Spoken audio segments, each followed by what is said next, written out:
Bonjour mesdames et messieurs, nous sommes samedi 9 février. Merci d'avoir choisi RTI 1 pour vous informer sur la Côte d'Ivoire et sur le monde. Comment autonomiser l'Union africaine? La problématique est au cœur du 32e sommet de l'UA qui se tiendra les 10 et 11 février à Addis Abeba. L'objectif des États membres est que l'Afrique finance elle-même les 3/4 des programmes de l'institution. Le président Alassane Ouattara est depuis hier soir dans la capitale éthiopienne. Ici à Abidjan, le Premier ministre Amadou Gon Coulibaly a inauguré le Centre national de la télévision numérique. C'était hier vendredi dans la commune d'Abobo au cours du lancement de la TNT, la télévision numérique terrestre.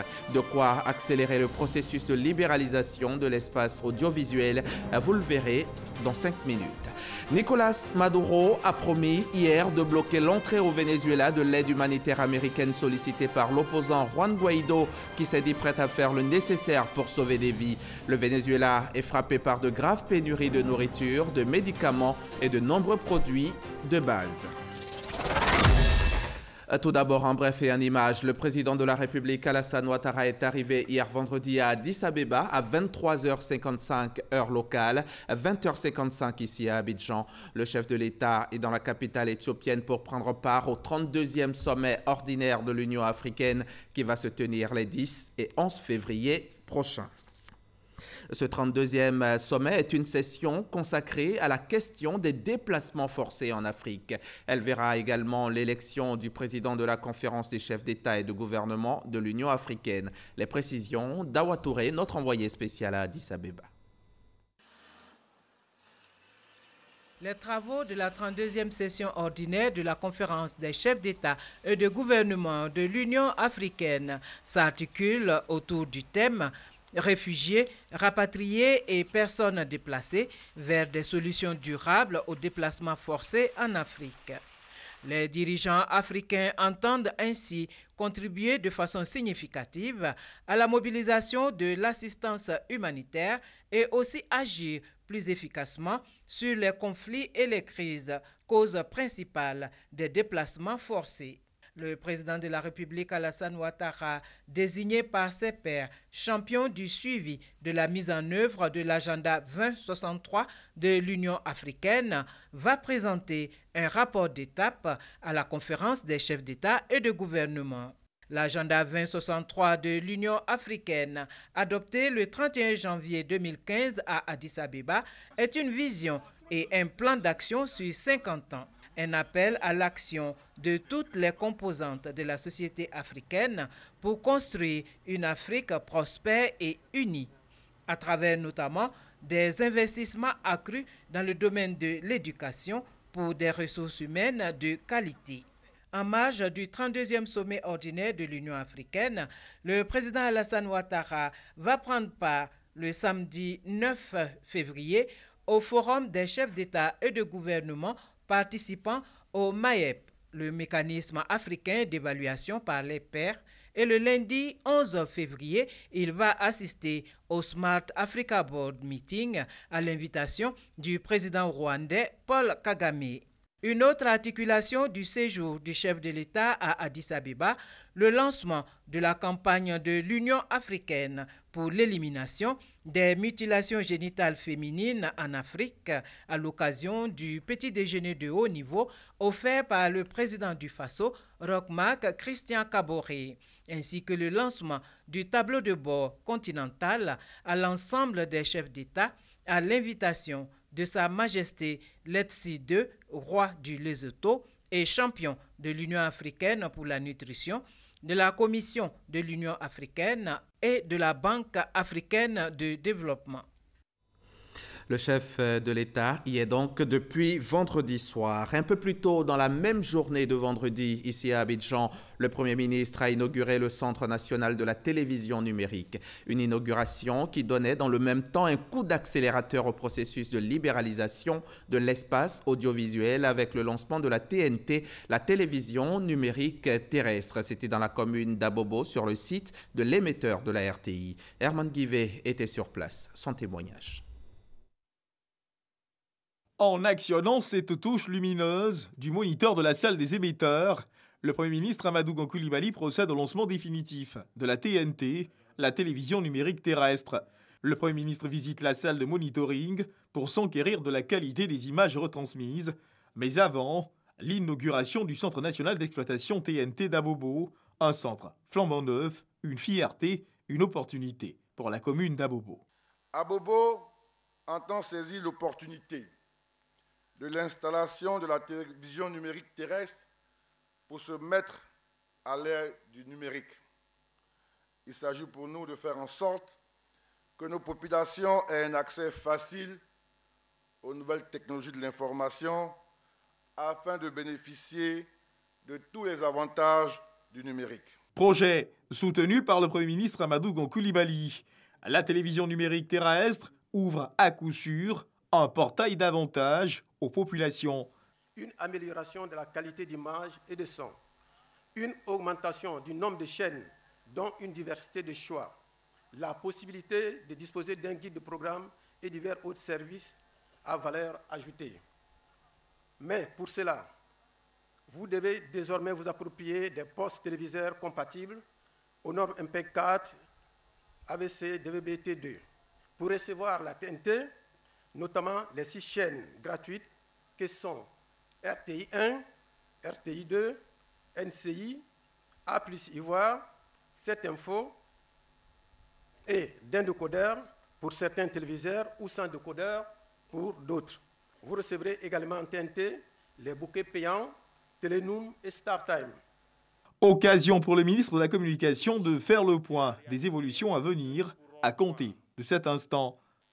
Monsieur le Premier ministre, notre pays vient donc de franchir une étape décisive dans sa quête de modernisation en se dotant d'un environnement conforme aux exigences techniques et économiques du secteur de la communication. Le Centre national d'exploitation est le premier jalon d'une lignée d'infrastructures qui permettront à la population de recevoir progressivement la télévision numérique terrestre sur toute l'étendue du territoire national. La migration entraînera l'arrêt du signal analogique utilisé pour recevoir les chaînes nationales. Bien entendu, l'extinction de ce signal se fera de manière progressive, de façon à ce qu'il n'y ait pas de rupture de service et les populations bénéficieront des mesures d'accompagnement leur permettant d'opérer des changements en toute quiétude.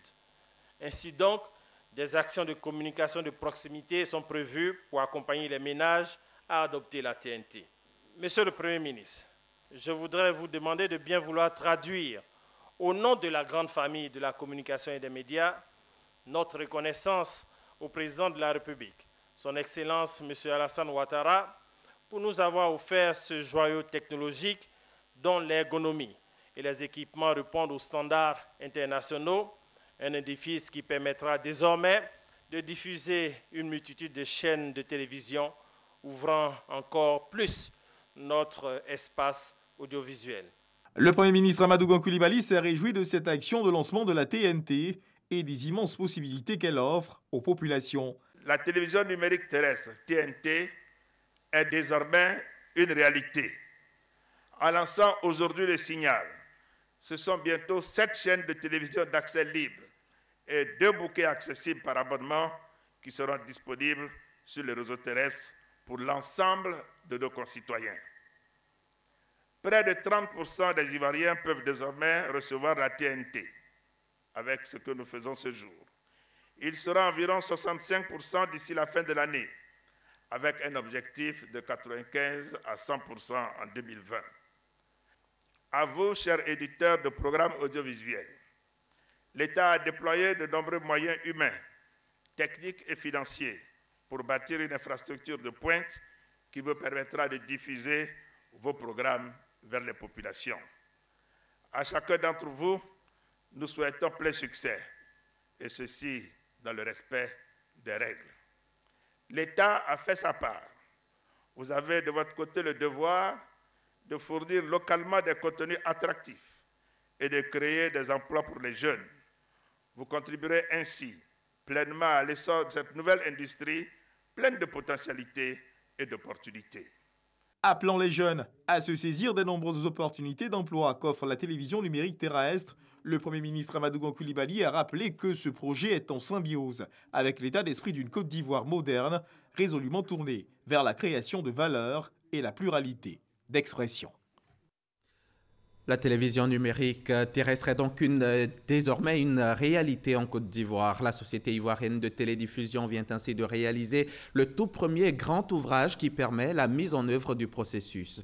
Selon les sachants, la télévision numérique terrestre offrira de nombreux avantages aux téléspectateurs. Mais quels sont ces avantages? Comment en bénéficier? Quel type de télévision, de décodeur ou d'antenne va-t-il falloir avoir? Mais surtout, à qui s'adresser pour les avoir? Le paysage audiovisuel ivoirien à l'ère de la TNT, et c'est le grand reportage de la mi-journée. Il est signé Serge Colea. C'est en août 2018 que le ministre de la Communication et des Médias a lancé les travaux de construction du réseau national de la TNT à l'ex-centre émetteur de la RTI à Abobo. 7 mois plus tard, la Société ivoirienne de télédiffusion, dirigée par Adama Yeo, offre un bâtiment technique équipé de tous les dispositifs de migration de l'analogique vers la télévision numérique terrestre. Quand vous regardez ce bâtiment, c'est effectivement le centre nerveux de tout le système. C'est à partir de là, tout le reste va se déployer. La TNT, c'est une nouvelle technologie donc, qui vient nous donner en tout cas beaucoup d'avantages sur le plan image qualité, image et son. Deuxièmement, vous avez une multitude de choix de chaînes. La télévision numérique terrestre plonge de plein pied la Côte d'Ivoire dans le contexte de la libéralisation tant attendue du secteur. Quand vous regardez, vous avez les autres chaînes qui sont là, Live TV, NCI, StarTime, Info, 7Info. Tout cela, on attend effectivement qu'ils soient connectés à nous. Donc ils sont en train de s'atteler pour effectivement nous acheminer tout leur flux. Dès que leur flux est acheminé, nous, à partir des émetteurs, vous allez recevoir ça sur les petits écrans à la maison. En plus des chaînes RTI 1 et RTI 2, 4 chaînes de télévision gratuites et 2 chaînes payantes vont émettre dans un premier temps à Abidjan et sa banlieue.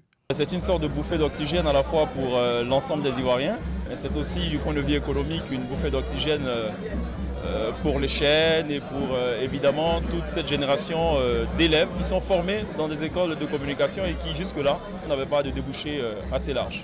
Maintenant que le signal est effectif, le signal se lance, nous nous préparons pour être le plus tôt possible à l'antenne. Techniquement, nous serons prêts au courant du mois de juillet-août. Après la première phase, le processus va se déployer progressivement sur l'ensemble du territoire pour permettre à tous les ménages d'en bénéficier.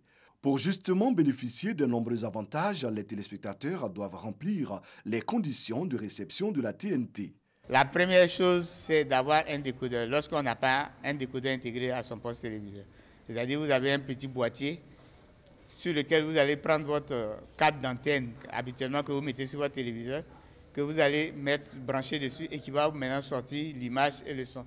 Par contre, ceux qui ont déjà un poste téléviseur avec un décodeur intégré, c'est ce qu'on appelle communément téléviseur numérique. Vous allez sur le marché, vous donnez les caractéristiques. Par exemple, nous allons émettre en DVB-T2 MP4. Vous demandez, je veux un poste téléviseur DVB-T2 MP4. Si on vous donne ça, dès que vous avez votre antenne qui est appropriée, vous mettez votre antenne, vous branchez le câble, vous allez directement sur votre poste téléviseur. Vous faites la recherche et puis vous avez les images de la télévision numérique. Un décodeur TNT ou une télévision avec décodeur intégré et une antenne de réception UHF, voici le matériel qui devra être disponible sur le marché pour faciliter la mise en œuvre effective de la migration. Nous allons attendre au moins 3 à 6 mois pour nous rassurer que toutes les populations de la zone d'Abidjan et région sont connectées à la TNT. Ainsi, nous allons pouvoir éteindre l'analogie. Donc, il y a une période transitoire qu'on appelle le simulcast.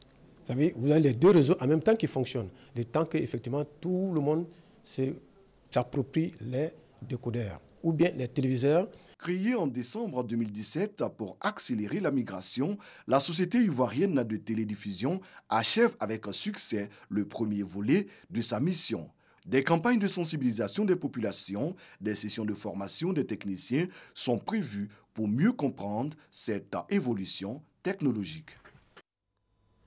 Serge Colea pour ce reportage que vous pourrez revoir sur RTI Mobile et sur rti.ci. La migration vers la TNT, la Côte d'Ivoire s'est engagée à l'achever d'ici à juin 2020, à l'instar d'autres pays africains. Nous allons maintenant vous conter l'historique de la télévision numérique terrestre en Côte d'Ivoire. On y va avec Issa Chonayeo. 16 juin 2006, jour historique à Genève en Suisse. Lors du colloque international de l'Union internationale des télécommunications, UIT, le plan GE 06 est signé prévoyant le passage de la radiodiffusion analogique à la radiodiffusion numérique dans le monde entier. Un accord régional qui permet une adaptation à l'évolution de l'environnement des télécommunications. En Côte d'Ivoire, le 12 février 2010, un arrêté interministériel crée un groupe de travail. Ce groupe est installé le 14 décembre 2011 pour la préparation du pays au passage à l'audiovisuel numérique. À l'issue des travaux de ce groupe, la création d'un comité de pilotage, l'adoption de normes de diffusion et la mise en place d'une société de diffusion. Le 6 juin 2013, le comité de pilotage dénommé Comité national des migrations à la télévision numérique terrestre voit le jour. Son objectif, assurer la transition numérique à la Côte d'Ivoire. Une transition numérique censée prendre fin le 17 juin 2015, à l'instar des autres pays de l'UIT. Ce basculement numérique n'a pu se faire à la date indiquée à cause du retard constaté dans la mise en œuvre des recommandations du cahier des charges. Toutefois, un autre délai à la date du 17 juin 2020 a été donné au pays de l'UIT. Pour tenir cette nouvelle date, le comité de pilotage propose une révision de la loi de 2014 portant régime juridique de la communication audiovisuelle pour l'adapter à la TNT. Cette préoccupation est prise en compte effectivement dans la nouvelle loi portant régime juridique de la communication audiovisuelle du 27 décembre 2017. Depuis 2018, la télévision numérique terrestre prend forme avec l'institution, la Société ivoirienne des télédiffusions, IDT. Cette structure nouvellement créée lance un appel d'offres pour les intégrateurs en vue de la construction du réseau. Plusieurs mois après, différents sites deviennent opérationnels à Abidjan, Man, Korogo, San Pedro et Kounfao. Fin décembre 2018, la TNT est une réalité à Abidjan et ses environs. C'est nous les consommateurs qui serons satisfaits. On aura des télés avec des hauts de gamme, comme vous le dites, avec des hauts débits. On pourra bien regarder, on pourra bien voir les images et bon, c'est une bonne chose.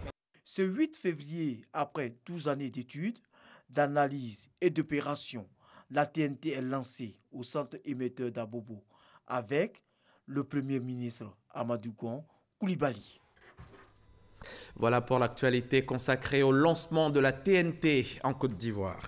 Guillaume Soro a démissionné du poste de président de l'Assemblée nationale lors d'une session extraordinaire convoquée pour l'occasion. C'était hier, vendredi 8 février, en présence de 245 députés, un poste qu'il occupait depuis 2012. Le désormais ex-président du Parlement ivoirien justifie sa décision par sa volonté de ne pas trahir ses convictions. Moussa Konaté, reportage. Guillaume Soro quitte la présidence de l'Assemblée nationale de Côte d'Ivoire. Il a annoncé sa démission de la tête de l'hémicycle ce vendredi 8 février devant les députés au cours d'une session extraordinaire. Chers collègues, à cet instant précis, je rends ma démission de mes fonctions de président de l'Assemblée nationale de Côte d'Ivoire. Me voilà ainsi donc ancien président de l'Assemblée nationale de Côte d'Ivoire. Chers collègues, je demeurerai avec vous pour continuer à travailler à l'édification d'une Côte d'Ivoire riche et prospère. Selon les textes de l'Assemblée nationale, il n'y a pas de doute quant à l'intérim du poste de président de l'institution en pareille situation. Les textes sont clairs. On a dit que l'intérim est assuré par le doyen d'âge des vice-présidents. Et le doyen d'âge des vice-présidents, c'est Diawara Mamadou, qui est le doyen d'âge des vice-présidents. Et on a jusqu'à 30 jours pour faire l'élection du prochain président de l'Assemblée nationale. Député de la circonscription de Ferkessé-Dougou, Guillaume Soro avait été élu président de l'Assemblée nationale en mars 2012, puis réélu en janvier 2017 pour un second mandat. À l'issue de la session extraordinaire, notre reporter a tendu le micro à quelques parlementaires. Voici leur réaction. Sa démission n'est que consécutive à sa mise en retrait de la majorité représentative dans une assemblée nationale. C'est la majorité qui a le perchoir dès l'instant que M. Guillaume Soro ne se reconnaît plus dans la majorité, il va de soi qu'il démissionne. Le président de l'Assemblée nationale a pris ses responsabilités et il a dit qu'il préfère être cohérent avec sa conviction. Il n'y a pas mieux que ça et je pense que cette démission, nous avons tous compris. Lorsqu'on a été proposé à ce poste en qualité de membre du groupe parlementaire RDR majoritaire, lequel parti décide de se fondre à un super parti, le RHDP, et qu'on estime de façon discrétionnaire que nos convictions nous empêchent de faire partie de ce parti politique, la conséquence et la cohérence voudraient que politiquement, qu'on puisse avoir du recul et démissionner. C'est ce que j'appelle satisfaire donc à une obligation de cohérence et de conséquence. Pendant ce temps, Amadou Soumaoro, le ministre auprès du président de la République chargé des affaires politiques, ouvrait les portes de son cabinet à une délégation de l'Union européenne. Les échanges ont porté entre autres sur les sujets d'intérêt commun et la situation sociopolitique en Côte d'Ivoire. Sidonie Davila était présente à la rencontre pour RTI. Une délégation de l'Union européenne chez le ministre auprès du président de la République chargé des affaires politiques. Au centre des discussions entre Amadou Soumaoro et la délégation de l'UE, la reprise du dialogue politique, la réforme de la CEI et l'apaisement du climat sociopolitique. Amadou Soumaoro s'est voulu rassurant.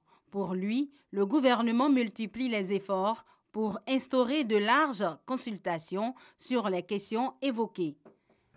La vie de la nation est rythmée par la tenue d'importantes assises politiques. La situation sociopolitique nationale a été marquée ces derniers mois par le renforcement des efforts du gouvernement en faveur de la cohésion sociale, par la reprise du dialogue politique. Monsieur le ministre a rassuré la délégation que le gouvernement se charge de créer un organisme qui sera accepté par toutes les parties.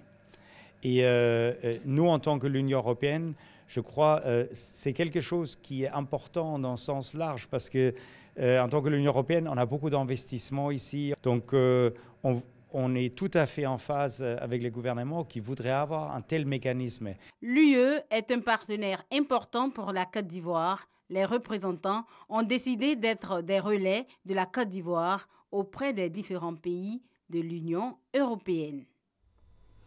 Chaque année, pour les conférences, ateliers, séminaires et missions internationales, le gouvernement engage des ressources importantes pour la participation des fonctionnaires et agents de l'État. Comment optimiser l'utilisation de ces ressources et permettre aux bénéficiaires de rentrer en possession des indemnités de voyage dans les meilleurs délais? Près de 200 acteurs impliqués dans la gestion des missions à l'étranger se sont réunis hier ici à Abidjan pour tenter de trouver une solution. Lancine Bakayoko. Pour un décaissement rapide des indemnités de mission à l'étranger et des frais de transport, la Côte d'Ivoire a conçu un dispositif réglementaire bien encadré. Seulement voilà, à la pratique, les procédures restent trop longues et fastidieuses. Conséquence, non-respect des calendriers et parfois impossibilité de disposer des fonds avant le départ en mission. Aujourd'hui, il est question de réduire les délais. Dans cette perspective, il est important pour l'État de réfléchir aux moyens idoines lui permettant de simplifier les procédures, former les points focaux sur ces procédures et renforcer la communication entre toutes les parties prenantes pour une efficacité maximale. Cette recherche d'efficacité maximale a débouché sur la mise en place d'un système intégré de gestion des missions. L'opérationnalisation complète de ce nouvel outil numérique créé par la Société nationale de développement de l'informatique se fera au plus tard en mars prochain.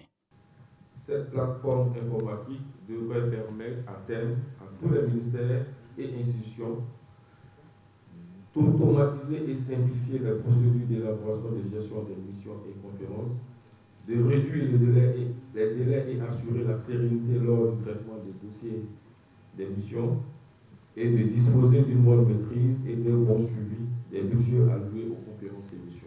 En 2017 et 2018, le budget national a consenti une enveloppe de 10,4 milliards de francs CFA pour la participation des fonctionnaires ivoiriens aux activités de représentation, à savoir 6,6 milliards pour les missions hors Côte d'Ivoire et 3,8 milliards de francs CFA pour les ateliers organisés par les ministères. Cette semaine, le ministre de l'Emploi et de la Protection sociale était face aux journalistes. L'invité des rédactions de Fraternité Matin, Pascal Kwaku-Abinan, s'est prononcé sur le thème « Intensification et élargissement des bénéficiaires de la CEMU, la couverture maladie universelle et la présentation des acquis dans le secteur de l'emploi ». Le reportage de Pierre Dipomelin dans un récit d'Issaïo. La couverture maladie universelle, CEMU, des acquis dans le secteur de l'emploi et protection sont les thèmes abordés par le ministre Abinan Kwaku Pascal, en charge de l'emploi et de la protection sociale, face aux journalistes dans le cadre de l'invité des rédactions. Une tribune initiée par Fraternité Matin, le CICG, Centre d'information et de communication gouvernementale, et le ministère de la Communication et des Médias. Objectif, mettre en lumière les actions du gouvernement sur le terrain. Le ministre Abinan Kwaku Pascal a saisi cette opportunité pour faire un bilan de la phase pilote de la CEMU avant d'expliquer sa généralisation. Pour mettre en œuvre cette phase expérimentale qui concerne 150 000 étudiants visés, le gouvernement a consenti d'énormes sacrifices en réhabilitant les centres de santé des universités pour un coût de 2,2 milliards et en prenant en charge la cotisation des étudiants pendant 1 an pour un coût total de 900 millions. Cette phase a donné des résultats probants. En 2019, un point d'honneur sera mis sur l'accélération et la généralisation de la couverture maladie universelle, d'abord au profit des indigents. Après des reports liés à plusieurs difficultés, notamment l'identification, l'offre des soins, les infrastructures et la mise à disposition des médicaments, la CEMU peut enfin démarrer en avril prochain. À ce jour, 1 186 000 personnes sont enrôlées. Un réseau de 725 centres de santé de premier contact a été retenu pour le démarrage de la CEMU. Pour ce qui concerne les acquis dans le secteur de l'emploi et de la protection sociale, plus de 400 personnes en situation de handicap ont été intégrées à la fonction publique depuis 2014, a indiqué le ministre. Une grande avancée est également à noter dans le traitement des dossiers de retraités. À l'époque, un fonctionnaire qui va à la retraite, il attend 2 ans, 5 ans même, de fois, pour ta pension. Aujourd'hui, si vous avez fait vos dossiers à temps et que les dossiers ont été validés, mais automatiquement, la CEGRAE prend la relève. Selon Pascal Abinan Kwaku, toutes ces actions vont être renforcées par le gouvernement cette année. Pour rappel, 2019 est décrétée année du social par le président de la République, Alassane Ouattara. Voilà 3 semaines que les cours sont interrompus dans les établissements scolaires du fait de perturbations. Une situation qui interpelle les parents d'élèves réunis au sein de la plateforme nationale des COGES. Ils ont fait une déclaration jeudi appelant les grévistes à l'apaisement et à la reprise des cours. Propos recueillis par Moustapha Diaby-Assita. Nous, présidents des bureaux exécutifs de COGES réunis au sein de la plateforme nationale des COGES, remercions Son Excellence, le Président de la République, le Premier ministre et son gouvernement pour tous les efforts consentis pour le système éducatif, entre autres la construction, la réhabilitation de plusieurs écoles et le recrutement de milliers d'enseignants depuis 2011. Madame la ministre, son cabinet et l'ensemble de ses collaborateurs pour avoir accordé une place prépondérante à la plateforme, la société civile et les partenaires pour une implication effective au bon fonctionnement de l'école ivoirienne et pour la reconduction du thème de l'année scolaire, civisme et engagement de tous pour une école de qualité. À ce remerciement, nous associons les syndicats et les enseignants pour avoir signé une trêve sociale avec le gouvernement qui semble hélas menacé.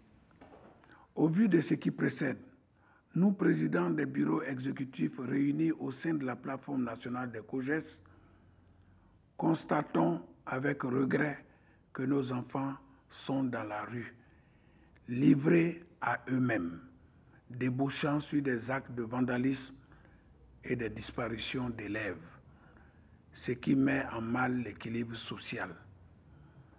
Lançons un appel pour une sortie de crise à l'ensemble des acteurs du système éducatif, à l'apaisement et à la reprise des cours. Invitons les différents syndicats à la modération et à la concertation en privilégiant le dialogue. Réaffirmons que l'école étant un bien commun, aucun intérêt particulier ne saurait être mis en avant. Vive l'école ivoirienne, vive la Côte d'Ivoire. Et pour terminer, on prend la direction du Venezuela où Nicolás Maduro reste ferme sur ses positions.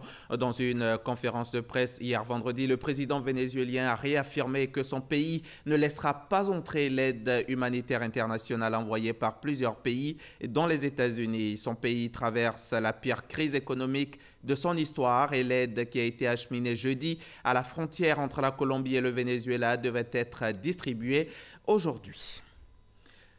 C'est la fin de ce journal. Merci de l'avoir suivi. À 20h, retrouvez Marie-Laure Ngoran. Moi, je reviens demain à 13h.